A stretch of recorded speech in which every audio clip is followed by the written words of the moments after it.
I am Mason, 26 years old and currently a computer science student at MIT. My relationship with my family has always been strained, especially with my father, who never tried to hide his preference for my brother. Last month, I received an ultimatum about attending my brother Trevor's wedding that pushed me to my limit. What my family never realized was that I had achieved financial independence long ago. The confrontation at the wedding changed everything between us forever. Before I dive into this family drama, let me know where you are watching from in the comments. Also, if you appreciate real stories about standing up for yourself, hit that like button and subscribe to see more content like this. Now let me take you back to where it all started. I grew up in a sprawling suburban home in Naperville, just outside Chicago. Our house was the kind with a perfectly manicured lawn that my father Richard insisted on maintaining himself despite having the money to hire help. He said it taught discipline, but I think he just liked the neighbors seeing him work outside. My father built his marketing firm from scratch, turning it into a regional powerhouse with clients all across the Midwest. He never let anyone forget it either. My mother Eleanor was beautiful, intelligent, and completely submissive to my father's will. She had been an art history major in college with dreams of working in a museum, but those aspirations disappeared after marriage. Instead, she focused on creating the perfect home and raising the perfect family, or at least that was the appearance we maintained. Then there was Trevor, my older brother by 3 years. From the moment he could walk, he was groomed to follow in our father's footsteps. While most kids got bedtime stories about talking animals, Trevor got lessons about business strategy and networking. By high school, he could charm any adult in the room, knew how to give a firm handshake, and could recite our father's business philosophy verbatim. Our house was a shrine to Trevor's achievements. The living room displayed all his sports trophies, even though he was only ever average at baseball and basketball. His academic certificates and awards lined the hallway. When he got accepted to Northwestern with a decent but not exceptional scholarship, my parents threw a party and invited everyone they knew. When I later got accepted to MIT with a partial scholarship, my father simply nodded and said, "Computer science, is that what you want to waste your time on?" My earliest memory of realizing the difference between us was when I was 7. I had built a complex structure out of Legos that took me days to complete. I was proud of the intricate design and ran to show my parents. My mother gave a distracted, "That is nice, honey," while my father barely looked up from helping Trevor with his science fair project about business cycles, which he had mostly done himself. "Mason, Trevor is working on something important. Go play with your toys somewhere else," my father said, dismissing hours of my careful work as mere play. That pattern continued throughout our childhood. Trevor would get the newest basketball shoes because he needs them for the team. I would get his old ones even though they hurt my feet. Trevor got a car for his 16th birthday. When my 16th came around, I was told I could use the family's third car when no one else needed it. When I was 14, I created a simple app that helped organize schoolwork and shared it with some friends. Soon, half the school was using it. I excitedly told my father about it, thinking finally I had done something he would appreciate. "That is cute, Mason, but there are already plenty of calendar apps out there.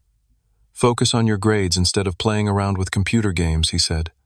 My mother never directly participated in the favoritism, but she enabled it. Whenever I would complain about the unfair treatment, she would say things like, "Your father just wants what is best for both of you," or, "Everyone has different talents, honey. Trevor just happens to share interests with your father." Extended family gatherings were particularly painful. My Aunt Catherine would always ask Trevor about his business classes and internships, while asking me if I was still doing that computer thing. My grandfather would slip Trevor extra money while telling him he was proud of the man he was becoming. I would get a pat on the head and a piece of candy well into my teens as if I were still a small child. By 16, I had given up seeking approval and instead focused on my escape plan. I threw myself into programming, staying late at school to use their computers since my home desktop was outdated. I joined every tech club and competition available. I built websites for local businesses for small fees that I saved religiously. While Trevor was attending business networking events with our father, I was teaching myself Python, Java, and C++. There was one time when I thought things might change. I won a regional coding competition my junior year of high school. The local newspaper even ran a small article about it. My mother cut it out and put it on the refrigerator, beaming with pride. For a moment I felt seen. Then my father came home, glanced at the article and said, "Computers are becoming a commodity skill. Everyone can code these days. Trevor just secured an internship at Deloitte for the summer. That is how you build a career." The article disappeared from the refrigerator the next day. Despite all this, I never hated Trevor. He was a product of our environment just as much as I was. Occasionally, when our parents were not around, he would show glimpses of genuine brotherly affection. He once stood up for me when a neighbor kid was bullying me. Another time, he secretly helped me fix my bike when I broke it attempting a ramp jump, but those moments were rare and always evaporated when our father appeared. By senior year of high school, I had one goal: get into a top computer science program as far away from home as possible. I applied to MIT, Stanford, Carnegie Mellon, and a few safety schools. When the acceptance letter from MIT arrived with a partial scholarship, I felt like I could finally breathe. My ticket out was secured. Even then, my father found a way to diminish my achievement. East Coast schools are overrated, too theoretical. Not enough real-world application, he said at dinner the night after my acceptance. But if that is what you want, I suppose we will make it work financially. Those words, "we will make it work financially," would become a chain around my neck for years to come. Every conversation about tuition came with reminders of the sacrifice they were making, even though I knew my parents could easily afford it. Every phone call home included questions about whether I was taking practical courses that could lead to a real job. What they did not know was that their golden boy Trevor was not the only one with ambition. I had plans of my own, and MIT was just the beginning. Arriving at MIT was like stepping onto another planet. For the first time, I was surrounded by people who spoke my language, who did not look at me strangely when I talked about programming for fun. My roommate Jacob was developing his own video game. The girl across the hall, AITA, had built a robot that could navigate obstacle courses. These were my people. My father's enthusiasm about my college choice remained non-existent. During move-in day, while other parents were taking photos and helping decorate dorm rooms, my father spent most of the time on business calls. Before leaving, he pulled me aside for what I thought might be a heartfelt moment. "Remember, Mason, this is costing us $60,000 a year after your scholarship. Make it count. And none of those startup pipe dreams. Get a stable job at a good company when you graduate." He handed me my first semester's spending money in an envelope, as if I were still a child receiving an allowance. My mother hugged me goodbye with tears in her eyes. "We are proud of you," she whispered, though I noticed she said it when my father was out of earshot.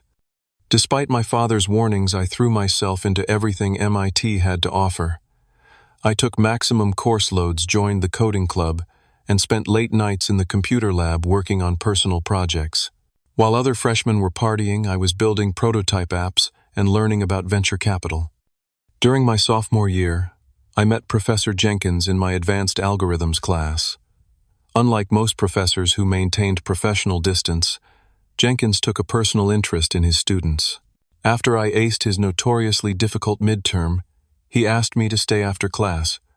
"You have a gift, Mason," he said, leaning against his desk. "Not just for coding, but for seeing problems that need solving. What are you doing with that talent outside of class?" I hesitantly showed him an app I was developing that helped students find the shortest routes between classes while avoiding weather exposure, a particularly useful tool during Boston winters. He looked at it for a few minutes, asking questions about my implementation choices. "This is commercial quality work," he said finally. "Have you considered bringing this to market?" That conversation changed everything. Professor Jenkins became my mentor, introducing me to alumni who had successfully launched tech startups and helping me refine my ideas. With his guidance, I polished my campus navigation app, added features like indoor mapping and accessibility options, and launched it officially halfway through sophomore year. To my shock, it took off. Within weeks, over 80% of MIT students were using it. Then other Boston area schools started reaching out. Harvard wanted a version, so did Boston University and Northeastern. By the end of the semester, I had adapted the app for 5 different campuses and was generating modest but real income from premium features and targeted advertising from campus bookstores and local businesses.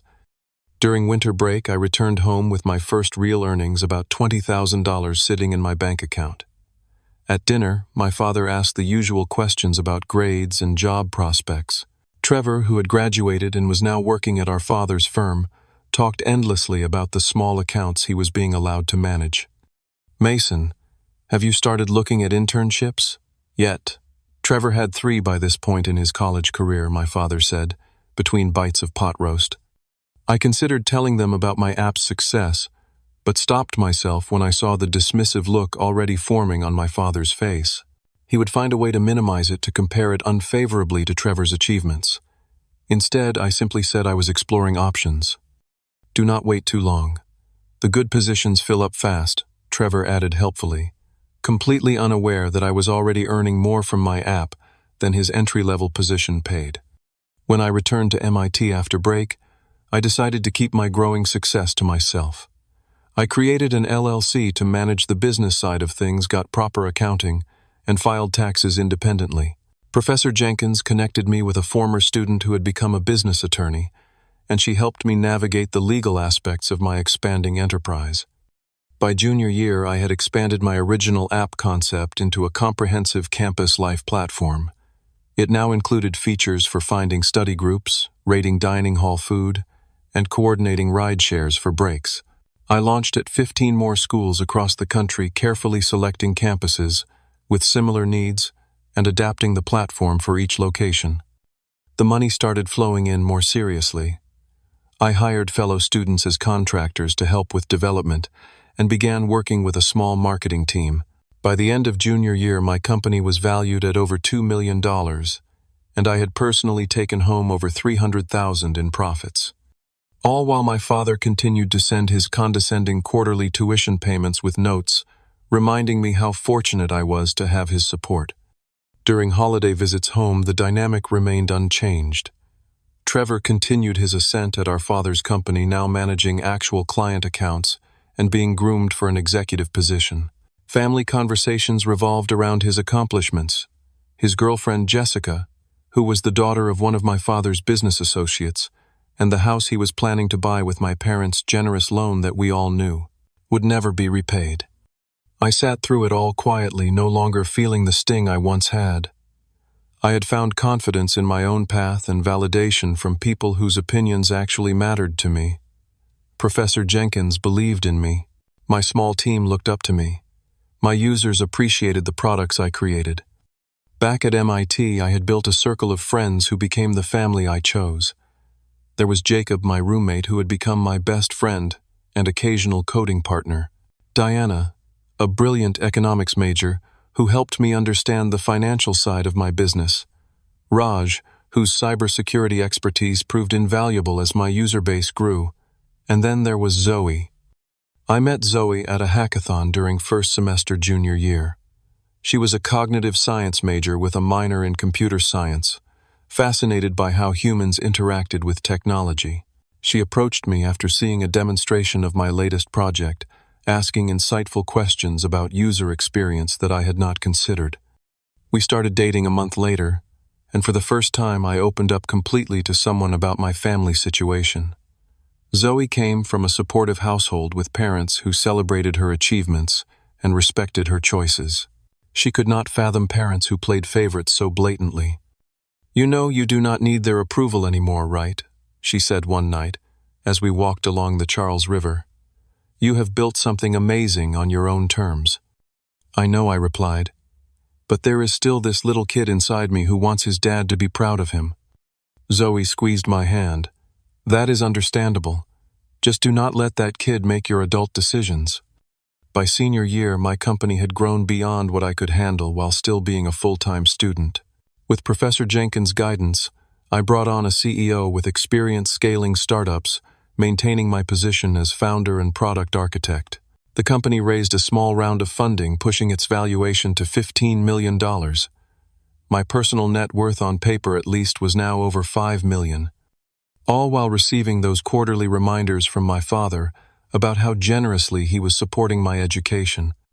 I considered telling my family numerous times, especially my mother, who I thought might genuinely be happy for me.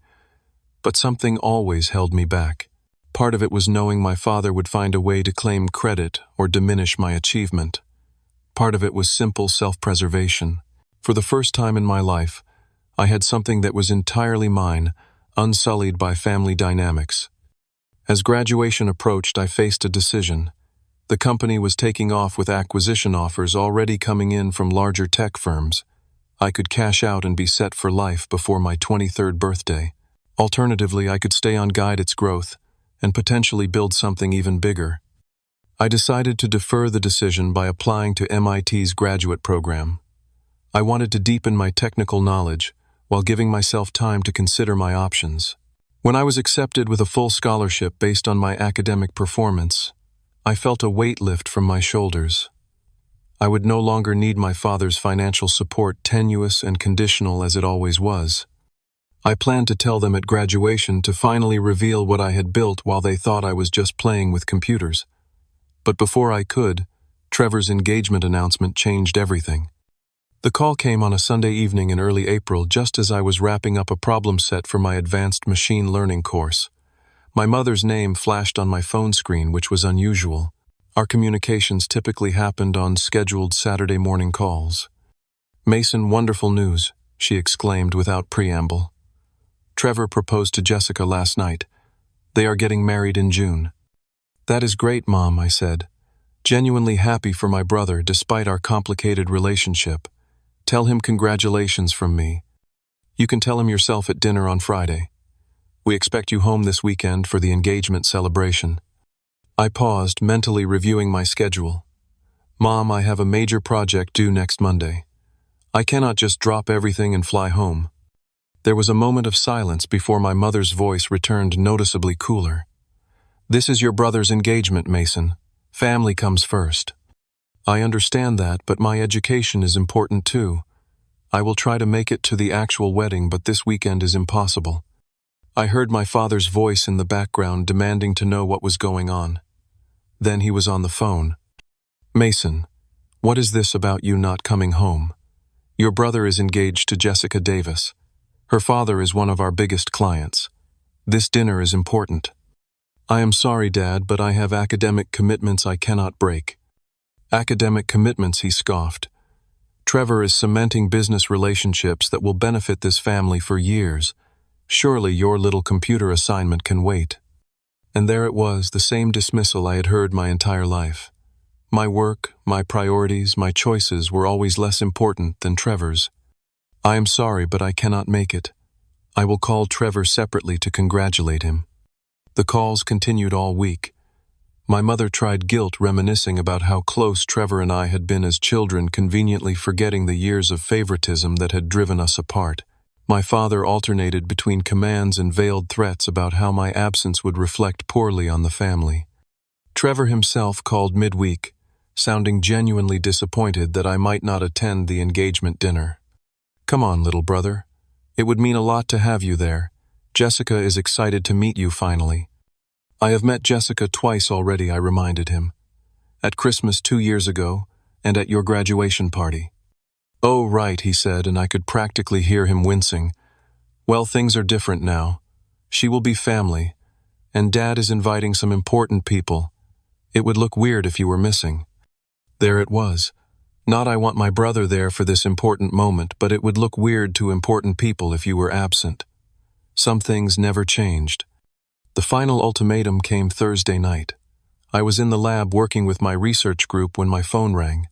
Seeing my father's name, I excused myself to take the call in the hallway. "Mason, I am only going to say this once," my father began without greeting. "Your brother's wedding is on June 15th.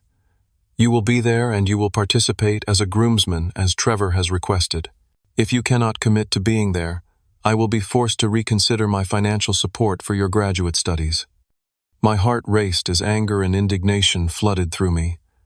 "Are you seriously threatening to cut my tuition if I do not attend a wedding?" "I am saying that family obligations go both ways. We support you, and you support the family. It is that simple." What my father did not know was that I did not need his financial support anymore. My graduate program was fully funded and my company was thriving, but something kept me from revealing that just yet. "Fine," I said after a long pause. "I will be at the wedding. And the engagement dinner tomorrow." "Number, that is impossible, but I will be at the wedding." He huffed in displeasure but accepted the compromise. After hanging up, I leaned against the wall, suddenly exhausted. Zoe found me there a few minutes later. "Everything okay?" she asked, concern evident in her eyes. I filled her in on the conversation and the ultimatum. As I spoke, I realized I was making a decision. "I think it is time they knew the truth," I said finally.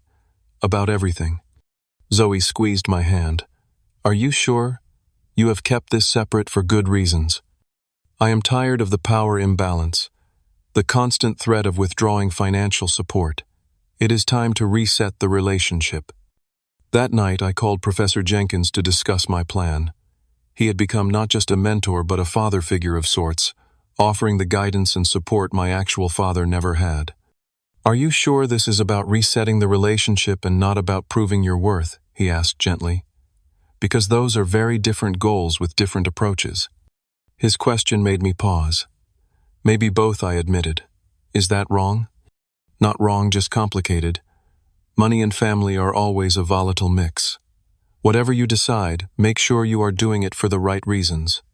Not to hurt them or prove something, but to establish healthy boundaries." I took his advice to heart as I made preparations over the following weeks. I gathered documentation of my company's success, not to boast, but to establish facts.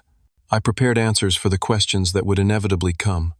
Most importantly, I worked on what I would say and how I would say it, striving for assertiveness without aggression. As the wedding approached, the pressure intensified. My mother called with endless questions about my travel arrangements. My father emailed a detailed schedule of events I was expected to attend, including the rehearsal dinner and a golf outing with Trevor's friends. Trevor sent awkward texts about bachelor party plans. I booked my flight to arrive the morning of the rehearsal dinner, planning to leave immediately after the wedding reception. 2 days was all I could stomach, and even that felt like a stretch. The night before my departure, Zoe surprised me by announcing she was coming with me. "You should not have to face this alone," she said when I protested. "Besides, I am curious to meet this family I have heard so much about." Having Zoe by my side changed everything. As we packed, I realized I was no longer the defenseless child or the overlooked teenager. I was a successful adult, with a supportive partner returning not as a supplicant, but as an equal. When our plane touched down in Chicago, I felt a strange calm. Whatever happened in the next 48 hours, I knew I would leave with the truth finally in the open. No more hiding, no more pretending, no more power imbalance. We checked into our hotel, deliberately choosing not to stay at my parents' house despite my mother's insistence. As we dressed for the rehearsal dinner, Zoe caught me staring at my reflection. "Ready to show them who Mason really is?" she asked with an encouraging smile. I nodded, adjusting my tie. "More than ready." The reunion with my extended family at the rehearsal dinner was predictably uncomfortable. Aunt Catherine immediately asked if I was still studying computers, as if I were pursuing a hobby rather than an advanced degree at one of the world's top institutions. Uncle Robert wanted to know if I had a real job lined up after graduation. Cousins I barely recognized made awkward conversation about Boston weather. Through it all, Zoe was my anchor, charming everyone she met while subtly redirecting condescending questions. She had a way of mentioning my accomplishments that seemed natural rather than boastful, leaving family members slightly confused about the disconnect between their perception of me and the reality she described. My father maintained his usual controlling presence, dictating seating arrangements and dominating conversations. My mother fluttered anxiously around, making sure everything was perfect. Trevor seemed genuinely happy, though I noticed he still deferred to our father on most decisions. As the night wound down, Trevor pulled me aside. "Thanks for coming, Mason. I know you and Dad have your issues, but it means a lot that you are here." For a moment, I saw a glimpse of the brother I might have had in a different family. "I would not miss it," I said, and meant it despite everything. That night back at the hotel, I reviewed my plan one last time. The confrontation was inevitable now, but I was determined it would happen on my terms. "Whatever happens tomorrow," Zoe said, as we got ready for bed, Remember that you have built a good life that has nothing to do with their approval." I kissed her gently. "With you in it, how could it not be good?" Morning brought bright sunshine and the beginning of what promised to be the most consequential day in my family's recent history, though none of them knew it yet. The morning of Trevor's wedding dawned clear and unseasonably warm for June in Chicago. From our hotel room window, I could see the country club, where the ceremony would take place, its manicured grounds stretching out like a green carpet leading to the lake beyond. Everything looked perfect, exactly as my father would have demanded. Zoe and I arrived at the venue early as instructed. The groomsmen were gathering in a luxurious suite where breakfast and champagne had been laid out. Trevor greeted me with a hug that felt more genuine than our interaction the night before. "Mason, you made it," he said, clapping me on the back. "Guys, this is my little brother, the MIT genius." The introduction caught me off guard. Trevor had never referred to me as a genius before, at least not without irony. The other groomsmen, mostly Trevor's fraternity brothers and business school friends, gave polite nods before returning to their conversations about golf handicaps and stock portfolios. As we got dressed in our matching tuxedos, I noticed Trevor seemed nervous, fidgeting with his bow tie and checking his phone repeatedly. "Everything okay?" I asked. "Yeah, just wedding jitters, I guess." He lowered his voice. "Can I tell you something weird? I am kind of terrified." "Of getting married?" "No, not that part. Of the rest of it. Dad has been talking about how I will take over more client relationships after the wedding, how marrying into the Davis family opens new doors. Sometimes it feels like this wedding is more of a business merger than—" He trailed off, looking embarrassed. For perhaps the first time I felt genuine sympathy for my golden child brother. He might have received all the attention and advantages, but he had also shouldered all the expectations. "Trevor, do you love Jessica?" I asked directly. His face softened immediately. "God, yes. She is amazing. Way too good for me, honestly." "Then focus on that today. The rest is just noise." He seemed to consider this, then nodded slowly. When did my little brother get so wise? Before I could respond, our father burst into the room, already issuing directives. "Photographer wants groomsmen photos in 10 minutes. Trevor, your bow tie is crooked. Mason, where is your boutonniere?" Just like that, the moment of connection with my brother evaporated. We were back to our assigned roles. Trevor the golden son, me the afterthought. The next few hours passed in a blur of photographs, last-minute adjustments, and my father's increasingly stressed commands. By the time guests began arriving for the ceremony, the entire wedding party was on edge. Zoe found me just before we were due to line up for the processional. She looked stunning in her blue dress, a sight that momentarily made me forget all the family drama. "How are you holding up?" she asked, straightening my already straight tie as an excuse to talk privately. "Surprisingly okay. Had an actual human moment with Trevor earlier before Dad shut it down." She smiled encouragingly. "Remember, you are here for Trevor today. The rest can wait until the reception." The ceremony itself was beautiful, I had to admit. Jessica looked radiant walking down the aisle, and the genuine joy on Trevor's face when he saw her made me wonder again what kind of person he might have become without our father's influence. They had written their own vows, simple but heartfelt promises that suggested a depth to their relationship I had not previously appreciated. Our mother cried throughout, dabbing at her eyes with a monogrammed handkerchief. Our father sat rigid and proud like a king overseeing a diplomatic alliance rather than a father witnessing his son's marriage. As we processed out after the ceremony, I caught Zoe's eye in the crowd. She gave me a subtle thumbs up that bolstered my confidence for what was to come. The cocktail hour before the reception was held on the terrace, overlooking the golf course. My father worked the room like a politician, introducing Trevor to important business contacts and accepting congratulations as if he were the one who had just gotten married. My mother floated alongside him, the perfect corporate wife, while I mingled awkwardly with distant relatives and friends of the family who seemed surprised I existed. "You are Trevor's brother," one of my father's colleagues asked, peering at me over his gin and tonic. "Richard never mentioned you were so grown up. What are you in college?" "Finishing my master's degree at MIT, actually," I replied. "Oh, MIT. the man said with exaggerated impression. Planning to join the family business after tech department could always use smart young blood. I have other plans, I said, simply not elaborating. As the cocktail hour progressed, I noticed my father watching me from across the terrace, his expression calculating. He had noticed me talking with his business associates and seemed concerned about what I might be saying. The irony was not lost on me. For years he had ignored my existence, and now he was worried about my influence. The reception began with the traditional entrance of the wedding party. Trevor and Jessica were introduced as Mr. and Mrs. Trevor Wilson to enthusiastic applause. They looked genuinely happy as they took to the dance floor for their first dance, moving with the comfortable synchronicity of two people truly in tune with each other. Our table was positioned prominently at the front of the room, with my father holding court like a medieval lord. Jessica's parents, the Davises, joined us along with both sets of grandparents and Zoe. My father had initially tried to seat Zoe at a distant table with distant cousins, but I had insisted she join us, one of the few battles I had won in the wedding planning process. Dinner was an elaborate 5-course affair with wine pairings selected by my father himself, a fact he mentioned repeatedly to anyone within earshot. Between courses he engaged Mr. Davis in conversation about potential business synergies now that their children had united their families. The Wilson-Davis partnership has a nice ring to it, does not it?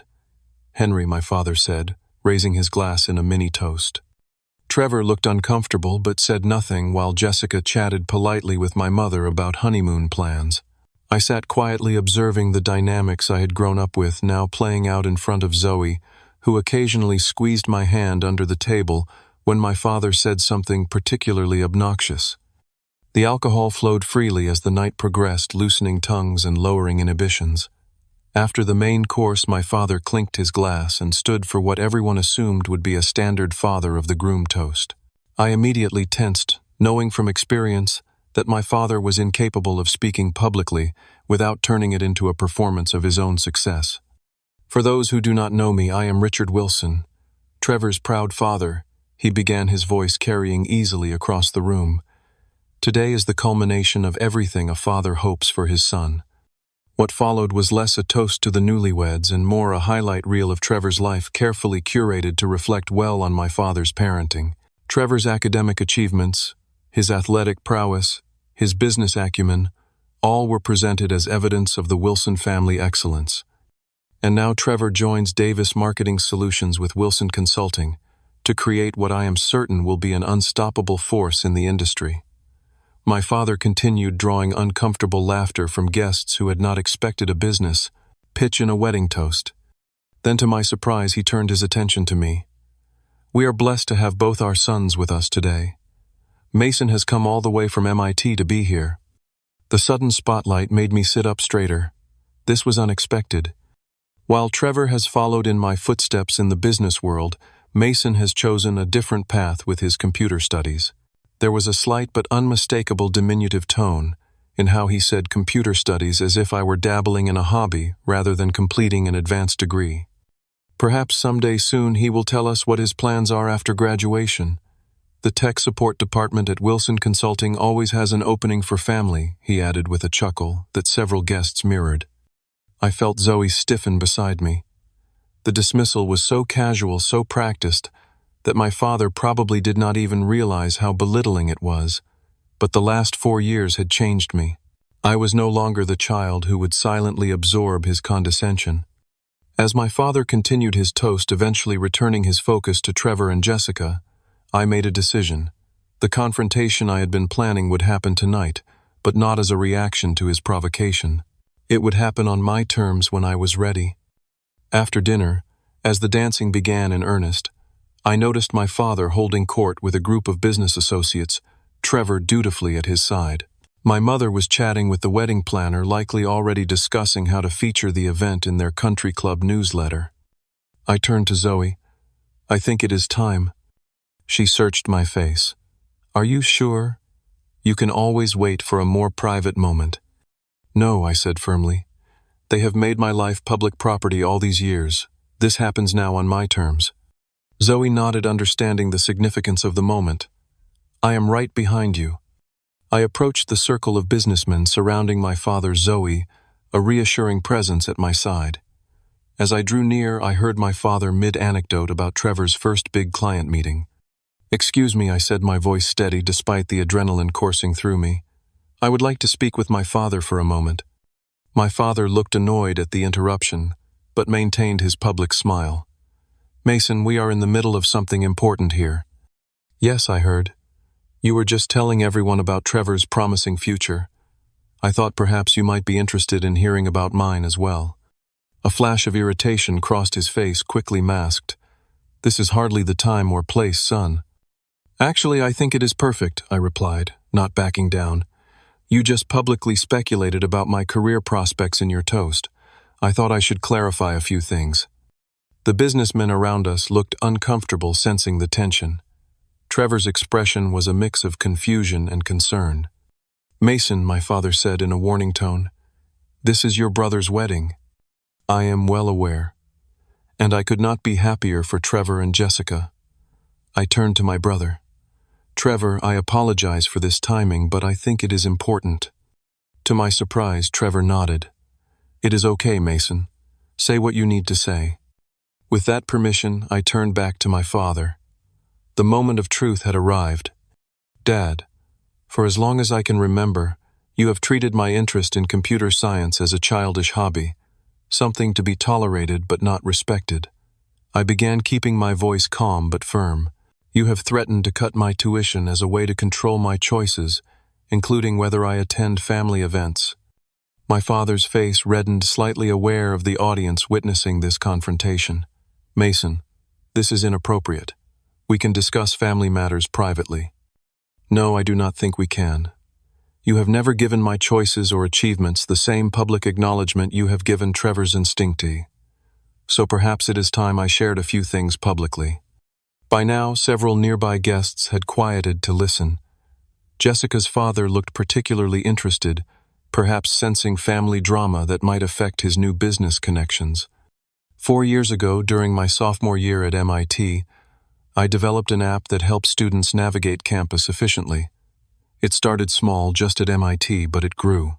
Today, that app has evolved into Campus Connect, a platform used at over 200 universities nationwide.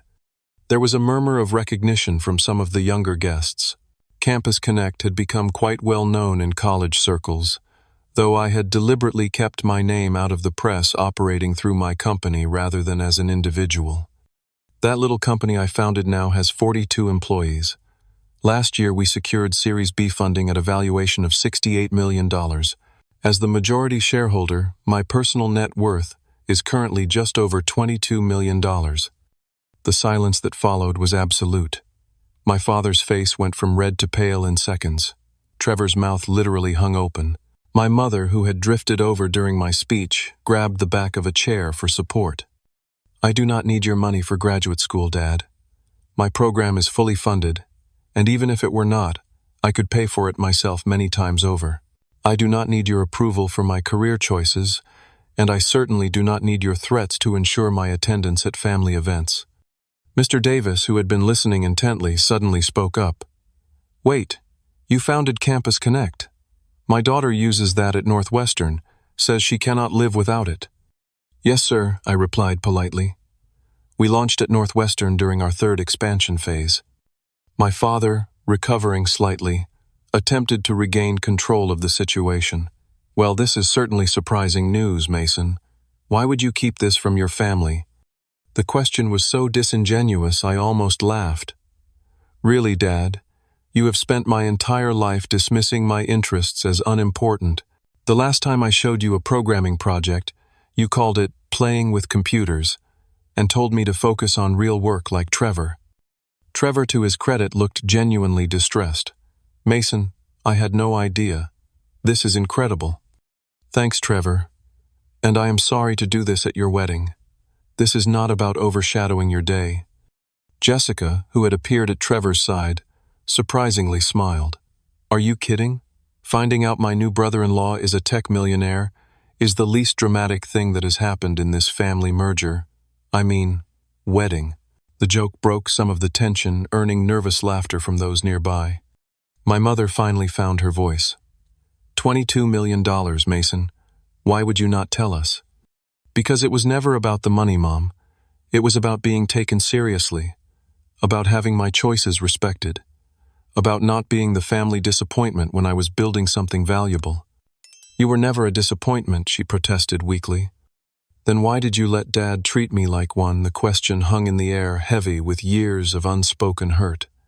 My father, ever the businessman, was already shifting strategies. I could practically see him recalculating my value in the family equation. Son, this is remarkable news. You should have told us. We could have helped, provided connections, guidance. That is exactly why I did not tell you, I replied evenly. This was something I needed to build on my own without it becoming another extension of Wilson Consulting or another opportunity for you to take credit. A flash of anger crossed his face at this direct challenge to his authority, quickly replaced by a more calculated expression. Well, we are certainly proud of what you have accomplished. Imagine what our companies could do together with your technology expertise and our market presence. And there it was, the attempt to absorb and control, to turn my independent success into a family achievement, primarily his achievement. Some things never changed. Thank you, but Campus Connect is doing quite well on its own. We are actually in preliminary acquisition talks with several major tech companies. This was only partially true. The discussions were very early and exploratory, but I needed to shut down his takeover attempt immediately. Trevor, seeming to sense the familiar pattern, surprisingly stepped in. Dad, this is amazing news about Mason, but maybe we should just celebrate it without immediately trying to fold it into the family business. This unexpected support from my brother momentarily stunned both me and our father. Jessica squeezed Trevor's arm approvingly. My father recovered quickly, his public persona reasserting itself. Of course. This is wonderful news. A toast to Mason's success. He raised his glass, seamlessly transitioning into the role of proud father, as if he had not spent years belittling my ambitions. The surrounding guests, relieved that the tense moment seemed to be passing, raised their glasses as well. To Mason, several voices echoed. As the reception returned to normal around us, with guests dispersing to the dance floor or dessert table, my father leaned in close to me. We need to talk privately, he said, his voice low. The library, 5 minutes. I nodded, having expected this. The public confrontation was only the beginning. Zoe, who had remained supportively at my side throughout, squeezed my hand. Want me to come with you? No, this part I need to do alone, I replied. But thank you for being here for the hard part. As my father walked away, Trevor approached me, shaking his head in disbelief. $22 million. Seriously. Give or take, depending on the day's valuation, I said with a small smile. Why did you not tell me? I mean, I get why you did not tell Dad, but me. The hurt in his voice was genuine, making me reconsider our relationship. Perhaps Trevor had been as much a prisoner of our father's expectations as I had been, just in a different way. Honestly, I was not sure whose side you would be on. You have always been Dad's son in every way. Trevor winced. That is fair, I guess. But Mason, this is incredible what you have built. I want to hear everything about it when all this wedding craziness is over. I would like that, I said, surprised to find I meant it. As Trevor rejoined his bride, I steeled myself for the private conversation to come. The public revelation had gone better than expected, but the real test would be facing my father one-on-one, away from the moderating presence of witnesses. 5 minutes later, I entered the country club's wood-paneled library, where my father was waiting, a tumbler of scotch in his hand. Another glass sat on the desk, presumably for me. $22 million, he said without preamble. And you kept this from your family. Do you have any idea how that makes us look? Of all the possible reactions, this was perhaps the most predictable. Not pride in my achievement, not regret for his dismissal, but concern about appearances. That is what concerns you right now. How it looks. Family businesses are built on trust, Mason. On sharing information, working together. We do not have a family business, Dad. You have a business that Trevor works for. I built something separate, something mine. With an education I paid for, he countered. With a partial scholarship and student loans I have since repaid, I corrected him. But yes, you contributed, and I am grateful for that support. What I am not grateful for is how you used that financial support as a weapon whenever I did not fall in line with your expectations. My father took a long sip of his scotch, visibly trying to control his temper. When he spoke again, his tone had shifted to one I recognized from his business negotiations, reasonable, conciliatory, but with an underlying calculation. Perhaps I have been too hard on you, too dismissive of your interests. But you have to understand, Mason, I only wanted what was best for you. The tech industry is volatile, unpredictable. I wanted you to have stability. No, you wanted me to be like Trevor, to follow your plan, validate your choices. He did not deny this, which was something. Instead, he tried a different approach. Well, clearly, your path has worked out extraordinarily well, and I am proud of you, son, truly. But I wish you had trusted us with this information sooner. We are family. The words sounded right, but something in his expression did not match. There was no real reckoning with his past behavior, just an adjustment to new information that changed my value in his eyes. Dad, I am not looking for your approval anymore. I do not need it. What I want is respect. Respect for my choices, my boundaries, my independence. Can you give me that? He considered this, swirling the amber liquid in his glass. You have certainly earned my respect with what you have accomplished, but family involves compromise, Mason. Give and take. I have done all the giving, and you have done all the taking for 26 years, I replied evenly. That changes now. We stared at each other across the room, two adults rather than father and son. I realized with sudden clarity that we might never have the relationship I had longed for as a child. He might never be capable of loving me for who I was rather than what I could do for him or his reputation. And for the first time I was completely at peace with that. I will always be your son, I said finally. And I will always care about this family. But from now on I participate on my terms, not because of financial threats or guilt trips. My father nodded, slowly accepting, if not fully embracing, this new reality. Fair enough.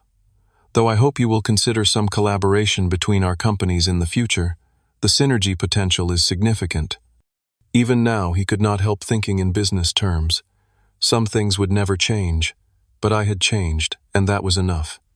We should get back to the reception, I said, leaving my untouched scotch on the desk. This is Trevor's day after all. As we returned to the celebration, I felt a weight lift that I had carried for as long as I could remember. The truth was out, for better or worse. What happened next would be on my terms, not his. Trevor caught my eye across the room and raised his glass slightly in acknowledgement. Perhaps there was hope for at least one relationship to be rebuilt in this family. Zoe met me halfway across the dance floor, concern evident in her eyes. How did it go? I pulled her into a dance using the movement and music to shield our conversation from curious onlookers. About as well as could be expected. He is still my father with all that entails, but something has shifted. For the better. I considered this as we swayed to the music. For the more honest at least, and that is a start. The remainder of the wedding reception passed in a blur of curious glances and whispered conversations.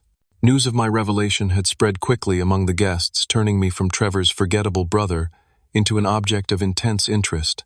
Several of my father's business associates found excuses to chat with me, suddenly discovering my existence after years of looking through me at family events. My mother hovered nearby throughout the evening, clearly distressed but unsure how to approach me.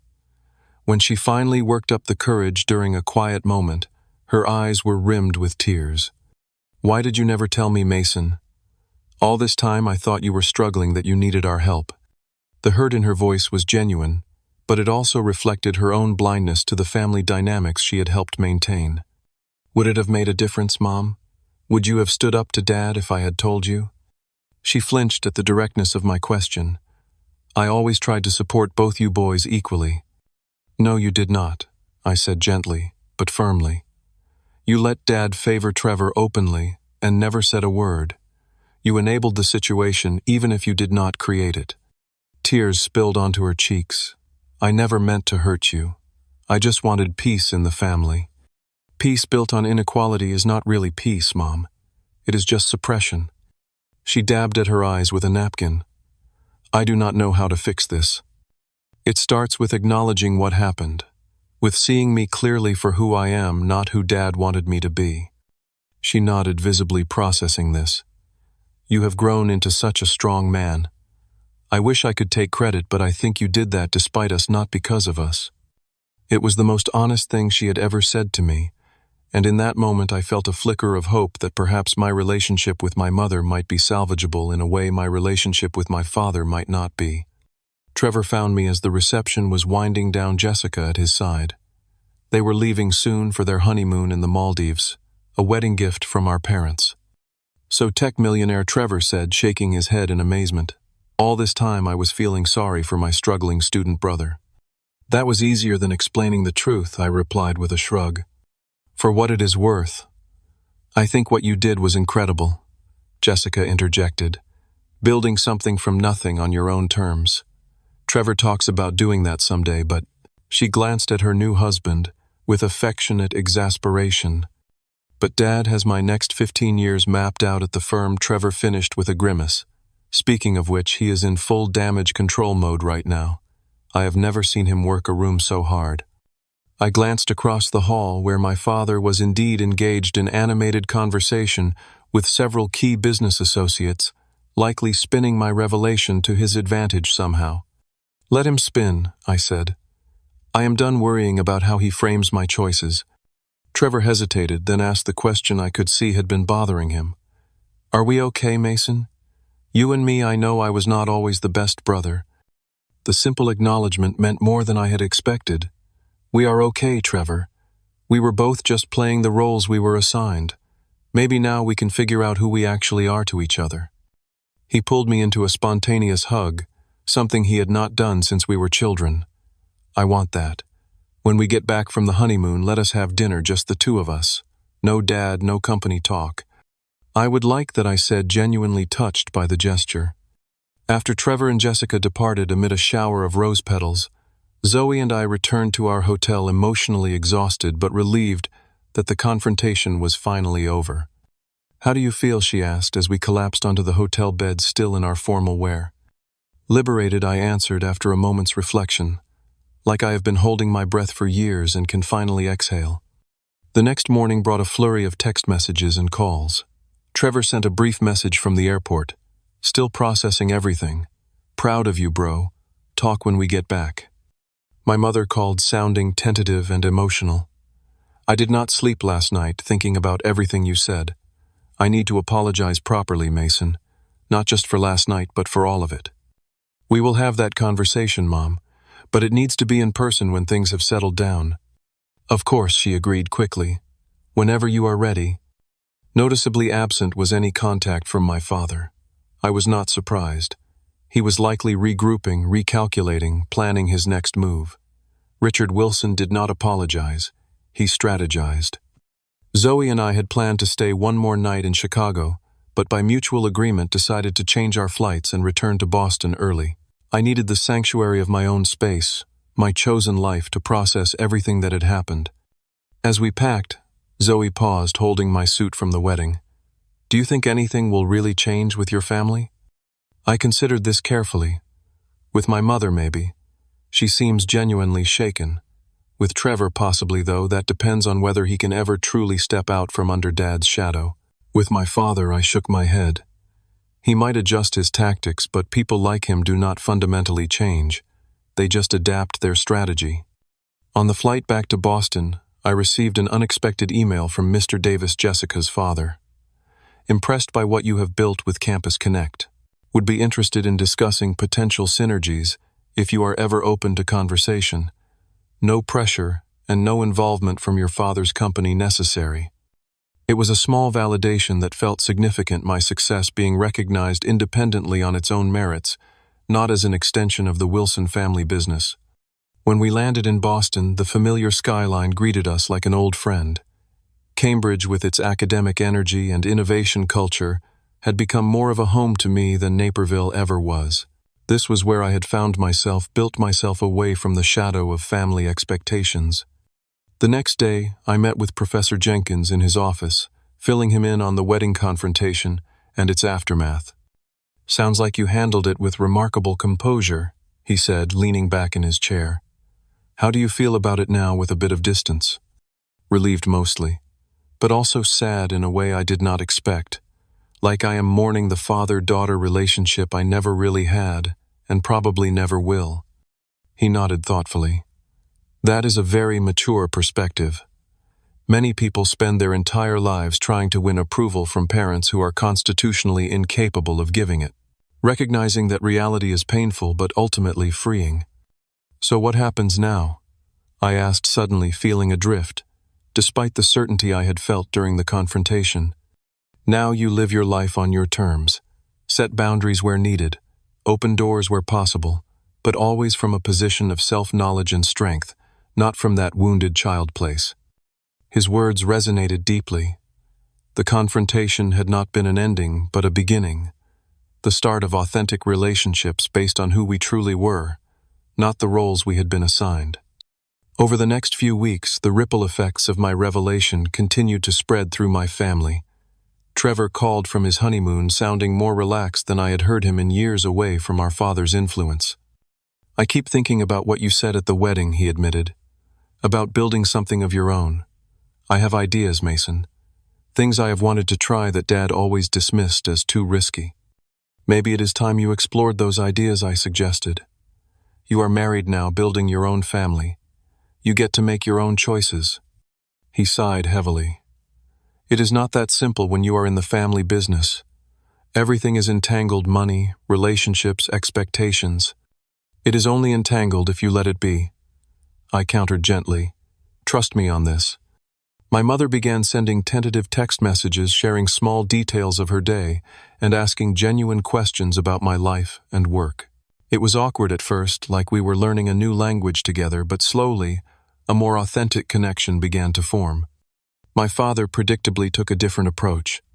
2 weeks after the wedding, I received a formal email from him with the subject line, "Wilson Family Trust Restructuring." "In light of your recent financial disclosures," the email began, "we are updating the family trust to reflect your self-sufficiency. As you no longer require educational support, those funds will be redirected to more pressing family needs." It was so perfectly on brand that I actually laughed out loud when I read it. No acknowledgement of his behavior, no apology for the years of dismissal, just a business-like adjustment to new information. He was removing the one piece of leverage he thought he had over me, presenting it as a logical business decision rather than the petty retaliation it clearly was. I replied with equal formality, "I understand and support this decision. Thank you for the educational assistance you have provided thus far. As discussed, I am fully capable of managing my own financial affairs going forward." What my father did not know was that his attempt to punish me by cutting financial ties actually gave me exactly what I wanted: clean, clear boundaries and independence. Sometimes winning comes in unexpected forms. 6 months after Trevor's wedding, I sat in my Cambridge apartment looking out at the first snowfall of winter. My life had settled into a new normal that would have been unimaginable a year earlier. I was completing my final semester of graduate studies while serving as a part-time advisor to Campus Connect, which had continued to thrive under the CEO I had appointed. Zoe and I had moved in together, turning my formerly sparse apartment into a warm, inviting space that felt like a true home. Our relationship had deepened through the family crisis, her steady support giving me strength I did not know I needed. The changes in my family dynamics were still evolving, some more successful than others. Trevor had surprised everyone by announcing he was stepping back from our father's company to start his own boutique marketing firm, focusing on sustainability-minded businesses. The decision had caused a major rift with our father, but had given Trevor a new energy and purpose I had never seen in him before. "I have been following someone else's dream my whole life," he told me during one of our now regular phone calls. "Watching you build something meaningful on your own terms made me realize I could do the same." Jessica fully supported his decision, even taking a reduced role in her father's company to help Trevor launch his venture. They seemed genuinely happy, their relationship stronger without the weight of our father's expectations. My mother had undergone perhaps the most unexpected transformation, After 30 years of deferring to my father in all things, she had enrolled in art history courses at the local community college, rekindling the passion she had abandoned after marriage. She called me regularly, our conversations no longer superficial exchanges, but genuine efforts to understand each other. "I keep thinking about all the years I missed really knowing you," she said during one particularly emotional call. "I was so focused on keeping the peace that I never stood up for what was right." "Mom, we cannot change the past," I told her gently, "but we get to decide what happens now." As for my father, our relationship had settled into a state of distant formality. He had eventually processed my financial independence, not as a personal achievement, but as a fortunate accident that reflected well on his genetics, if not his parenting. In his mind, my success had retroactively become part of the Wilson family legacy, a narrative revision that required no accountability on his part. I had made peace with this reality. Some people cannot give what they do not possess, and my father simply did not have the capacity for the kind of emotional honesty that real reconciliation would require. I maintained polite but bounded contact, protecting myself from his attempts to control or diminish, while leaving the door open for any genuine change that might someday occur. The Thanksgiving after the wedding marked the first real test of our new family dynamic. After much discussion with Zoe, I agreed to host my parents and Trevor and Jessica in Boston, rather than returning to Illinois. Having them in my territory, seeing my actual life rather than their assumptions about it, seemed important. The gathering was awkward at times, but ultimately productive. My father made several attempts to reassert old patterns, asking pointed questions about my company's exit strategy and suggesting potential acquirers, as if I had not been managing these aspects successfully for years.